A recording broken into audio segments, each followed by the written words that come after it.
Hi, everybody. Welcome to First Friday's live slow birding with yours truly, the Bird Diva. I'll be on in just a minute. I am making sure we can get as many folks in here as possible. Welcome, welcome, welcome. I'm so glad that you guys are all here today with me. Yay. And you see the message. You guys are awesome. See, look at this great community that we're building here. Hi, Doug from Las Vegas, right on. I'm so glad you could join us today. Lori's here from Montpelier. We got Kay from Pennsylvania.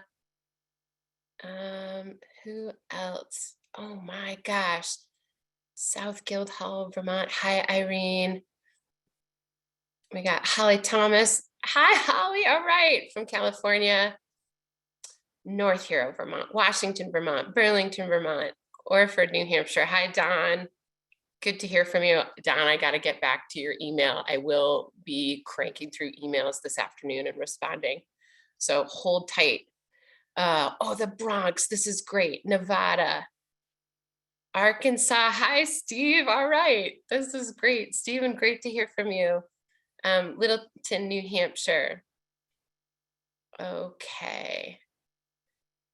So I'm going to give people like about 5 minutes each time we gather to be able to come in, make sure we catch everybody. There's Holly. All right, Holly from Pennsylvania.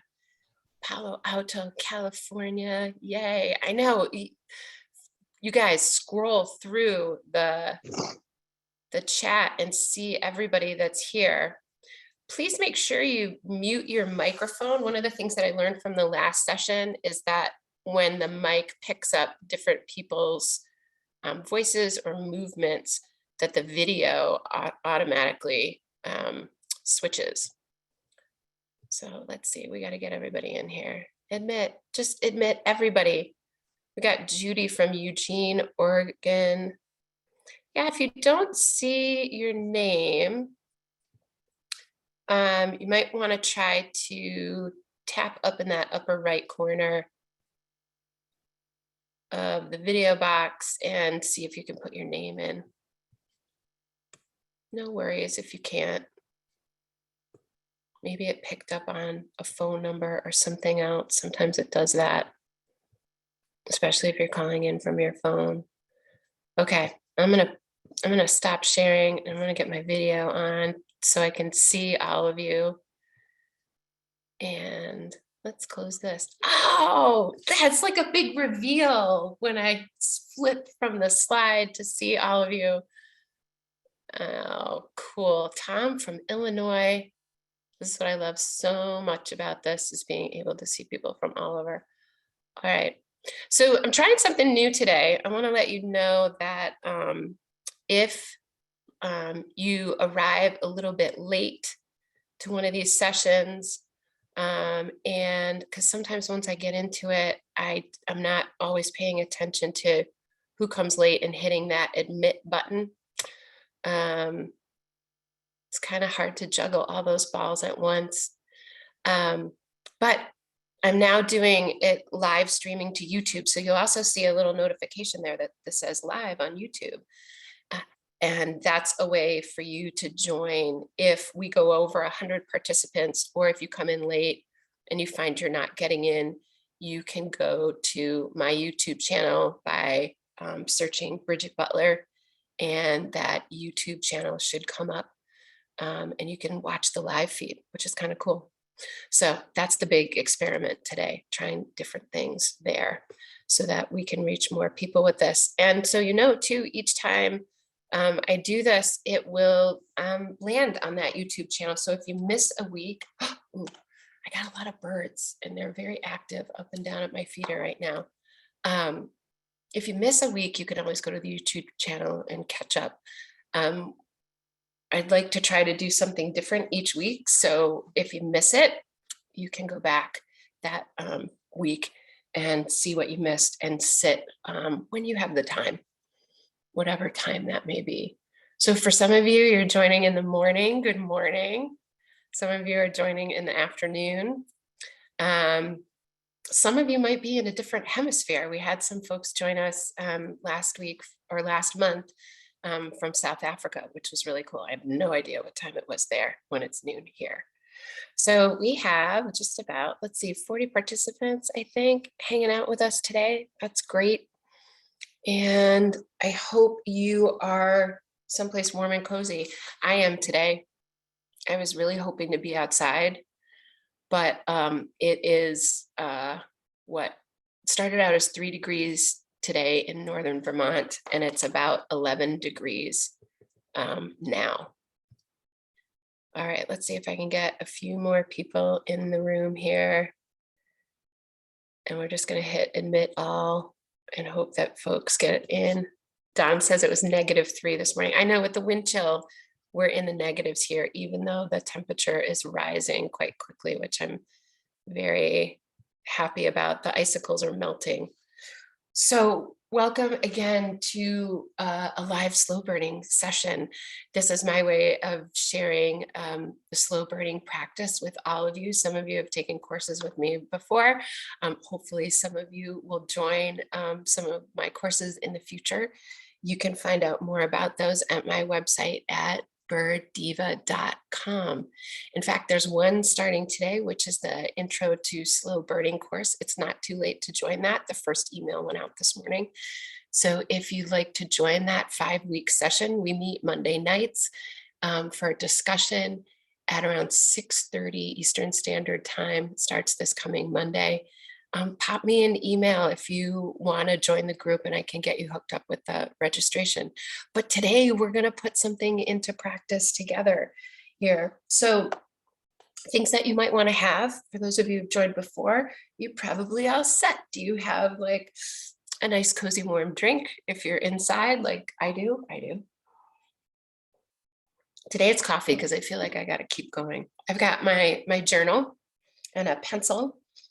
I have a very small pair of binoculars. I really like these. These are a 7x25 pair that I keep by the windows in the bird feeder. You are joining me in my beautiful sunroom in northwestern Vermont, where I can look out over my very small backyard in an urban setting. Fortunately enough, there's a little bit of a little forest patch behind my house and a really nice brook that, guess what? I found otter tracks on this morning in the city. Totally blew my mind with, get this, slide marks. That was the bonus, the otter slide. So we had a little bit of that this morning. That was so great. All right, so people have their hot tea, a good cozy blanket. I know I'm all bundled up. I put extra layers on because even though I'm indoors, it's still pretty chilly. And now I got to find my chat box again. Sorry, I'm trying to admit people and keep an eye on what people are sharing. And the binocs and your field guide, if you want it, you don't necessarily need it because we're gonna work on some stuff for capturing your questions so that you can stay in the moment, like when the morning dove comes in and sits on the platform feeder, like she is right now, looking very nice. All right. So today we're going to focus a little bit on curiosity and kind of generating curiosity. I've been thinking about this a lot lately, and kind of how as adults we stop asking questions and we don't really let our curiosity flow. So I'm going to share a slide with you, share my screen with you one more time. I told you last time I wanted to try to share a quote each time, and I got my stuff together this week and I made a little slide for you. So this is from this beautiful book that just came out recently. It's called Atlas of the Heart by Brené Brown. And it's all about identifying different feelings and emotions and kind of the science and research behind those things. And there's a section on curiosity, which I really, really loved. And in that section, she says this quote here: choosing to be curious is choosing to be vulnerable because it requires us to surrender to uncertainty. We have to ask questions, admit to not knowing, and that can be uncomfortable sometimes. And that can be true when we're trying to connect with and enjoy nature. Sometimes our brain gets going so fast in wanting to know and wanting to name things that we stop asking all those other questions that might come to mind. And for me in slow birding, I'm always trying to figure out how can I use the right side of my brain, like that creative side of my brain, in order to engage and connect on a deeper level. And what I've learned is that curiosity leads to different experiences. And when we can kind of tap into that curiosity, we have deeper, broader experiences. And that can actually lead to greater creativity in our lives, whether it's work or our personal lives or our things when it comes to day-to-day things. So I want to encourage us today to kind of embrace curiosity. And the way that we're going to do this is we're going to kind of go back to a little bit of kind of what we did last week. So I keep saying last week, I mean last month. So last month we talked about using the prompt, I noticed, and I asked you to spend the 10-minute solo time that we did, where you can step away from your screen and you can turn off the audio if you like, and just explore and notice things out your window. And I asked you to bring back 3 things that you noticed. So noticing like that is really a gateway to deepening your observations and your observational skills. What we're going to do today is kind of take this next step or add this next layer to it and use the prompt, I wonder, to create questions and get into that questioning brain. And for me, then that leads to a lot of creative thinking and maybe a bit more creativity as well. And the way that I like to do this when I'm using my journal is, let's see. I wonder if I have an example here. Oh, I do. Like from the very last time that I was at my sit spot. So I've talked to you before about, this is my journal. Across the top of my journal, I like to put the metadata for the day. So like the date and the time that I sit and what the weather's like, because all of those things kind of influence what you see and what you're going to notice. This little column down the side here is for my left brain, my analytical brain that wants to know what all of these different birds are that I'm seeing. And so I found that when I allow myself to just kind of put a list of all the birds that I'm seeing really quick down the side, it allows me to let go of identifying. So these are 4-letter bird codes. You can also use like whatever your own shorthand is that you like. And then over here, I start to put my noticings. And today we're going to do wonderings. And let's see if I can find it again. I think it's right. This is really hard to do. This is using my brain backwards. So right here, there's a little question mark. And so I put a question mark in a box, and that's how I kind of tag my wondering for that moment. So this was when I was looking at finch family, and the pine siskins and the red poles showed up, and I was so excited to be able to notice them that day that I started fine-tuning how I was looking at them. And I noticed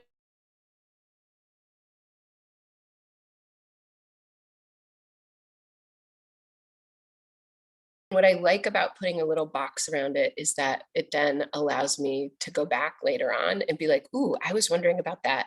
I can look it up. And that allows me to stay in the moment and not leave and not get on my phone, like I said last time, and start looking up stuff. So that's what we're going to do today. So we are at about 12:15. I'm kind of kind of get myself set here. So here's what we'll do. We're going to take 10 minutes and it's your choice. You can shut off your video screen. You can shut off the audio to me talking. And you can go off with the prompt to use I wonder and bring back 3 things that you're wondering about.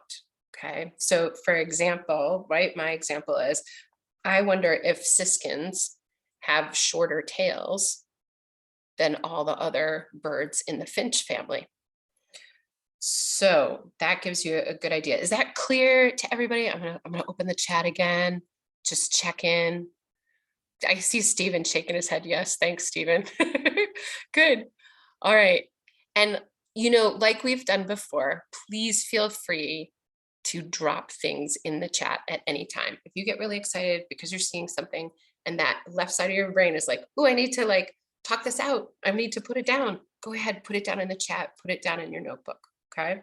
So let's see, it's now 12:16. So we're going to start. I invite you to turn off your screen. We're going to come back at what, like 12:26. I'm going to try to keep my eye out on what time it is. If I pass it, somebody there, put a note in the chat and be like, Bridget, it's 12:26. Bring everybody back. And we'll do that. What I'm going to do in this time is I'm going to go through my practice, relaxing and getting into it. I'm going to do a little bit of what I call sports casting, where I'm going to say out loud what I see, what I notice, and then that layer of wondering as well. Okay, there you go. 10 minutes, we will gather back here. Feel free to stay. And I am just going to get cozy and work my way into my noticing and wondering for today.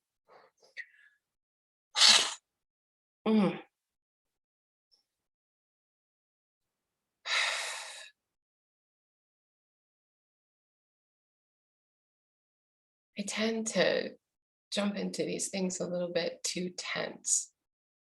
So I always like to take a moment or two and try to relax. Oh, God, my neck is cracking, and stretch a little bit.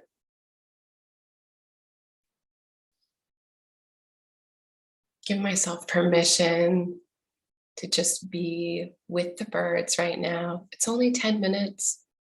I don't have to think about anything else. Maybe you guys.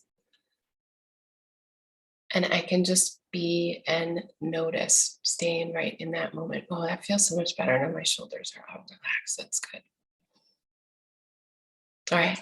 I'm going to check and make sure I don't have time. So let's see, 12:18 is when we're birding together today for First Friday. And the focus is, I wonder.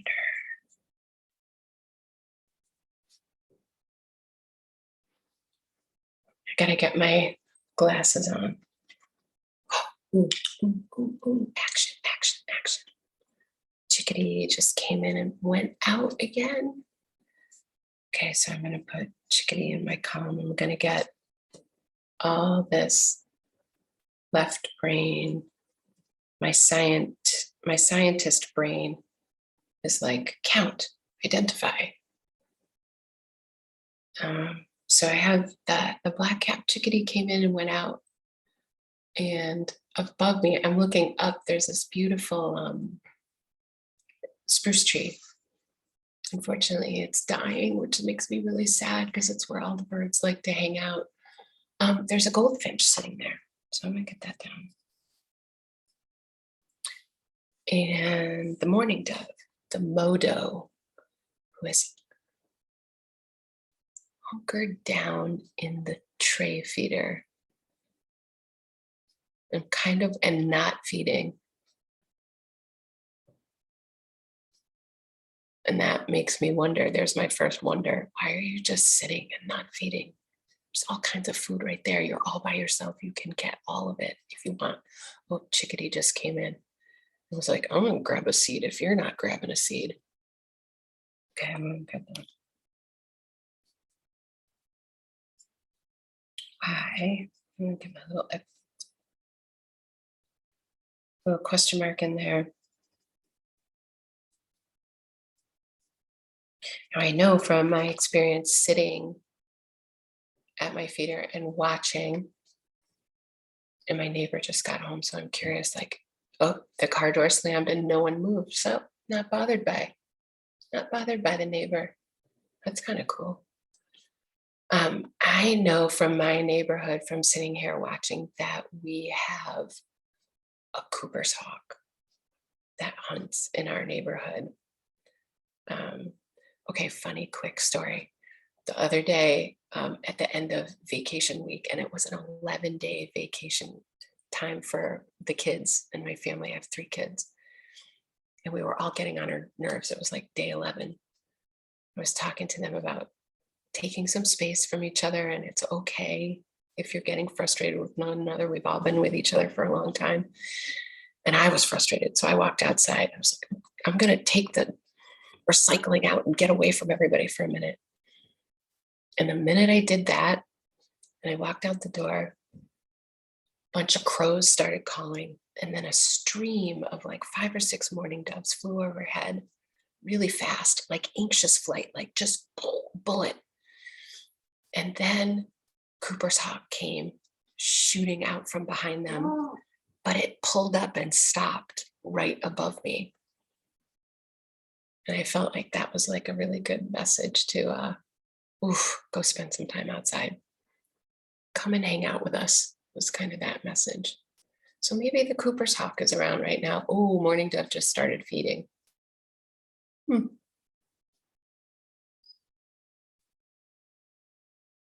Maybe you have a raptor in your neighborhood. I'm going to put question mark raptor. Do you know where your raptor likes to hang out? Where does it perch? Where does it like to hunt from? Okay, mourning doves back to feeding. And the goldfinches are still, just a couple of them, up in the spruce tree.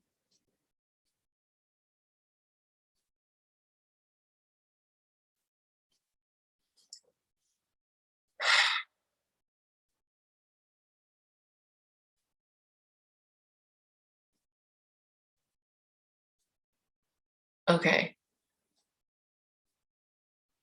I just noticed something about myself. Chickadees make me smile. Did you see that smile there for a second? What emotions come up for you when you see different birds? I'm curious. So I just had chickadee fly in and fly out, and I was like, oh, there goes chickadee. Awesome. Oh my gosh, Meredith has, I'm looking at the chat now, Meredith has a northern shrike. How does that shrike make you feel, Meredith? I'm curious. How do raptors make you feel when they come into your yard? Are you super excited about getting a chance to see them? Are you rooting for the mourning doves to get away? Oh, here comes Goldfinch. Hey, all right.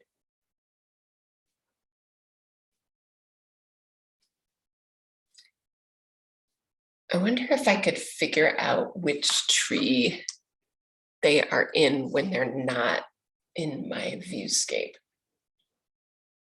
Right? It's limited when you sit inside what you can see and what you can notice.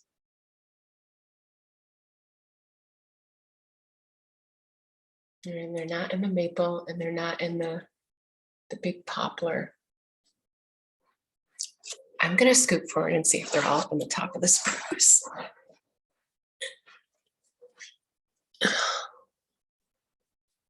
Okay, there's a little bit of activity up there. That's right. I wonder. It's like staging trees for the feeder. Are there particular staging trees?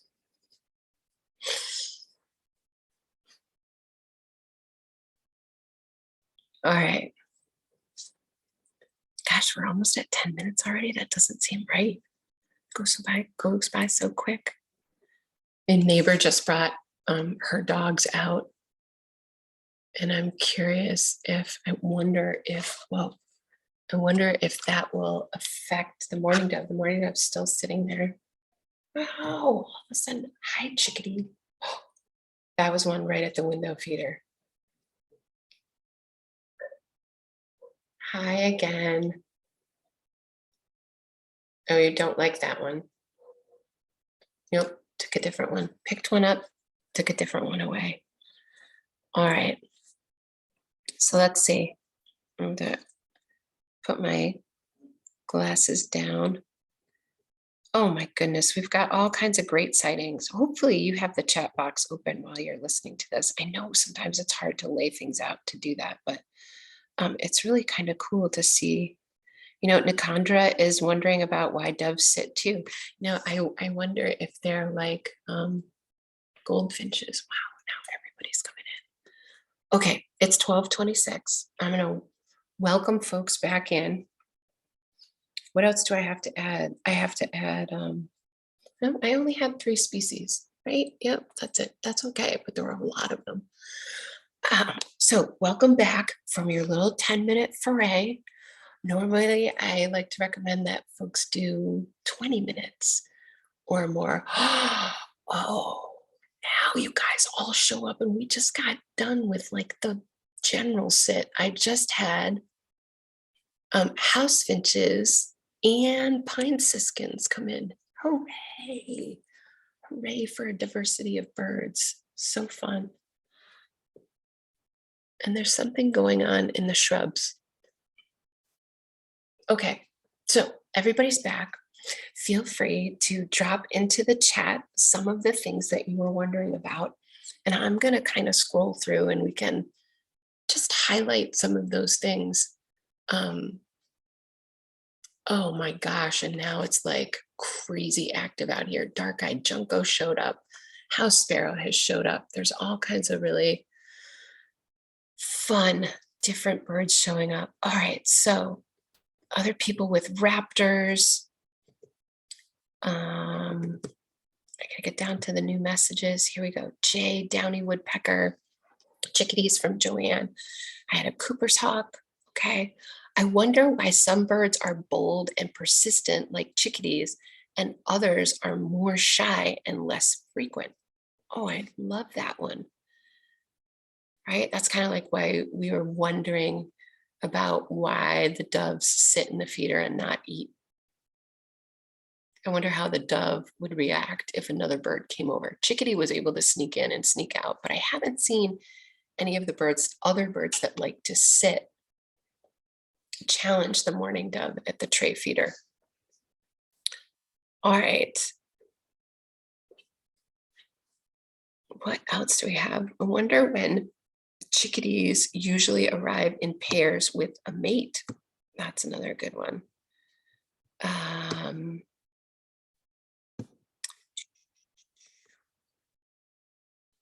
And Christine, where are you? Do you have black-capped chickadees or I'm curious.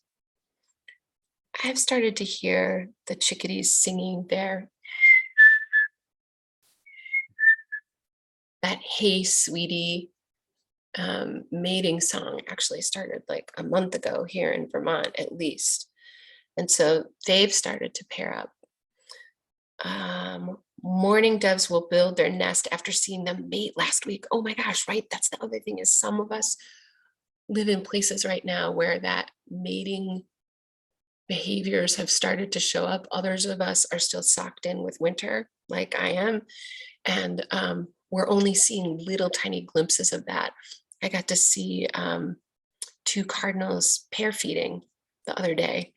And so I know from wondering that in previous years, I then did a little research afterwards and learned by using the Stokes Guides to Bird Behavior, some of my favorite behavior books about different behaviors and what they mean. And so that not only is that pair bond feeding, but that often means that they're going to nest nearby.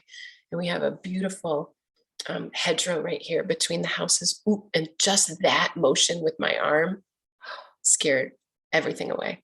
I feel like goldfinches are big chickadees. I mean, chickens, like they just go, right? No matter how subtle you try to be, and then everybody else goes as well. Um, so that set of books really allowed me to kind of get to know cardinals and pay attention a little bit more. Um, they there's a volume of 3 of them. I just think they're a really nice physical book to have in hand, right? So the timing for all of us is going to be a little bit different. Both were okay. Martha's telling a crazy tale about Cooper's hawk hunting mourning doves at her feeder, and the mourning dove flew into the window to get away, and then the hawk went into the window, and it was cool, but you were probably really worried about what happened to them. And she says it sounds like they were all okay. Good, good. I'm going to try to scroll down and find some other. What does that mean? Pair feeding? Yeah, Meredith, very good question. Okay, so you get the male and the female cardinal at the feeder. What's great about them is you can tell the difference between male and female because their plumage is different. Like that's not the same for all birds, and it's really drastic with them. So the female cardinal is like a brown tone with red undertones and a reddish beak, and then the male is that bright red. And some birds, in order to form that pair bond, they will present each other with food. And so the male cardinal hopped over to where the female cardinal was and presented the food to her, and she took it from him and she ate it. And so that's pair feeding. I've seen it with cedar waxwings too. Anybody have any other pair feeding bird species that they've seen before? Feel free to throw those in the chat. I always see, and Meredith continues and she says, I always see the pair together, but I do wonder why cardinals are so brilliant. How does that serve them in the natural world? That is a great I wonder question to investigate a little bit more. Think about what's the benefit of being red? And what's the drawback to being red? Awesome. Let's see. How many apps? Holly says, as I track my own steps daily. Oh, and Holly, this leads into another great prompt, right? So we just used the I wonder prompt. Last month, we used the I notice prompt. And Holly's kind of demonstrating in the chat here that it reminds me of prompt. So Holly says, as I track my own steps daily and watch the dark-eyed juncos moving in my yard, I wondered how many hops a day a single junco makes. That is a deep, deep I wonder question. That's also, it reminds me of something that I do, and that makes that connection with you and the bird stronger. Each time you have these little experiences with a bird. And when I read John Young's book, What the Robin Knows, he talks about strengthening the thread between you and another bird. It's something that he learned from a San bushman. And that each time you have an experience with an animal, or even plants for that matter, you are strengthening this relational thread between you and that other being. And so when we can make those connections through some of these prompts, right, they build on each other. And that it reminds me of, draws us in closer relation to those birds. Nice. All right. Oh, and I've got Chickadee back at the thing. I wonder why the finches seem to come and go in swarms. Is it for safety? I love that. Like, you're noticing a type of behavior. What are the benefits of some of these behaviors? And there's lots of different reasons why birds flock and kind of rely on each other for that cue. You know, I said that just that simple motion with my arm toward the window made everybody leave, right? That might have been some kind of bird of prey coming at them. And the skittish birds kind of help the ones that are not so skittish, maybe a little bit more of the risk takers that are going to hang out and stay there a bit longer. All right, let's see what other folks are discovering. Could my feeder, okay, Lynn says, could my feeder be in a bad location for attracting birds? What are good locations? Um, so for me, and I live in a city, I live in a Vermont city. So it is still fairly rural. Um, and I've learned a couple things about feeders. With feeders, in terms of window strikes, I want them either really close, like within 3 feet of the window, or more than 30 feet away. And then the thing that I have and that I've cultivated, like purposely planned, is put the feeders somewhere where the birds can get cover. So we have a nice hedgerow between my house and the neighbor's house. I put a viburnum bush, which is a type of bush that has berries on it, during the late summer and early fall. But even though it doesn't have leaves on it right now, it provides great cover and perches for the birds that are within 3 feet of the windows and the feeders. And then, of course, this beautiful spruce tree. Last time I shared with you that I take all my neighbors' holiday Christmas trees and drag them into my backyard, and that provides great cover. The mourning dove that was in the tray feeder is now down at the base of the spruce tree where I've propped up two other Christmas trees to provide like a windbreak for them, and that's where I spread some seed. So play around with that. It makes for a messy yard, but messy yards are what birds like, with all the seed heads and the flowers and things that are left behind, and good brush cover and things like that. Great, great, great. All right. So let's see. Mountain chickadees. Oh, good. So somebody with other types of chickadees. I so want to visit other places and meet all these like chickadee cousins. Holly says, I wonder if the mountain chickadees have hunkered down somewhere with the snowstorm. I wonder what happens to birds in bad weather, right? Um, I see them bopping around within the raging storms. I wonder how the brown creeper decides which tree to fly to next. Okay, that's an awesome one too. Is it remembering something, or is it being random? And this is where this practice, gosh, just really can lead to one question after another, and maybe don't answer them. And that's why I'm not answering all of them. It's because what I really want to do is empower you to put in the dirt time. That's what we're doing right now. This is dirt time. If we're outside, right? Later, hopefully in April, I'll be outside with all of you. Put in that time to notice and wonder and maybe observe the answer for yourself, right? And I think sometimes that what is it, delayed gratification? There's that whole study with like kids, and they put the marshmallow on the table, and then the researcher left the room, but they had cameras going to see if the kid would like eat the marshmallow before they came back. And so it's kind of like that same thing. How long can I sit with this question and wondering? And if I make this a daily practice, even a weekly practice, and I come back and I get to know brown creeper, can I discover that for myself? And I think that's what I like so much about slow birding and using the sit spot method, is that it allows me the time and space to discover some of these things for myself. Awesome. Let me just check in on a couple more messages. Oh, there we go. And I think someone asked me this last month too, because I know I mentioned that viburnum bush. So there are lots of different native shrubs and trees and plants and things like that. And it's different for every area, right? So cranberry bush viburnum is one that's native here in Vermont. And so while I could tell you a bunch of different um, types of shrubs and trees to try, you all are in very different locations and very different bioregions. And so exploring those things for yourself and learning what those native plants, trees, and shrubs are. Your local nature center can probably help you with that.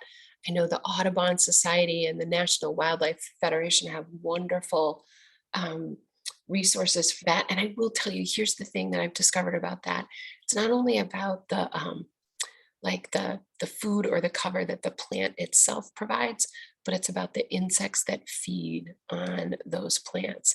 And that's that protein source for all those birds that are going to be breeding, like those lovely little cardinals that did the pair bond feeding in my yard. Later on, they'll be tapping into that.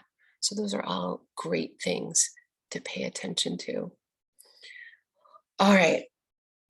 I am going to wrap up with another piece of sharing, of thinking about curiosity and awe and wonder. So, last month we talked about using I notice, and now you have the second prompt, I wonder, that you can play around with and dive into a little bit deeper. I'm taking this lovely course from this wellness group here in Vermont that's called Whole Heart. And it's a 101-day earth courage practice. And the prompt that came in today is working off of one of their, I think there are 10 touchstones that we're playing around with and using to guide our connection with the land and with the earth. And the one that came in today was about wondering. And sometimes when we sit at our sit spot or come to this place where our feeders are and there's nothing there, you're kind of like, now what do I do?